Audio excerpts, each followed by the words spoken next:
உங்க அப்பா இல்ல, எங்க அப்பா. Hi hello guys, welcome back to our channel. நேற்று தமிழ் சினிமாவில இருந்து பல திரைப்படங்கள் வெளிவந்தது. இதுல வைபவ் நடிப்புல வெளிவந்த திரைப்படம் தான் பெருசு திரைப்படம். வித்தியாசமான கதைக்களத்தில் உருவான இந்த திரைப்படத்தை இளங்கோ ராமநாதன் அவர்கள் இயக்கியிருந்தாரு. நிகாரிகா இந்த திரைப்படத்தின் மூலம் தமிழ் சினிமாவில அறிமுகமாகினாங்க. சுனில் ரெட்டி, பாலசரவணன், சாந்தினி ஆகியோர் முக்கிய கதாபாத்திரங்களாக நடிச்சிருந்தாங்க. மக்களிடையே அமோக வரவேற்பு பெற்றிருக்கும் இந்த திரைப்படம் முதல் நாள் செய்துள்ள வசூல் குறித்து தகவல்கள் ரிலீஸ் ஆகியிருக்கு. அதன்படி இந்த திரைப்படம் முதல் நாளைக்கு 50 லட்சம் ரூபாய் வரைக்கும் வசூல் செய்ததா சொல்லப்படுறாங்க. இந்த மூவில ரொம்பவுமே ஸ்பெஷலான விஷயம் ஒண்ணு இருக்கு. அது என்ன அப்படின்னா, ஸ்ரீலங்கால இருக்கிற தலவக்கலை பிரதேசத்தை சேர்ந்த ஒருத்தர் தான் இந்த மூவில அசிஸ்டன்ட் டைரக்டரா ஒர்க் பண்ணிருக்காரு. யுவன் அண்ணா, நீங்க எங்களோட பெரிய இன்ஸ்பிரேஷன். நீங்க இந்த மூவில ஒர்க் பண்ணது எங்களுக்கு ரொம்பவே பெருமையா இருக்கு. சோ இதுக்காக நாங்க எங்களோட ஸ்பைஸ் பிளிக்ஸ் சார்பா உங்களுக்கு விஷ் பண்றோம்.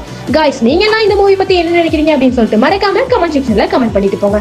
இதே மாதிரி இன்னொரு வீடியோல சந்திக்கலாம். Tata, bye bye.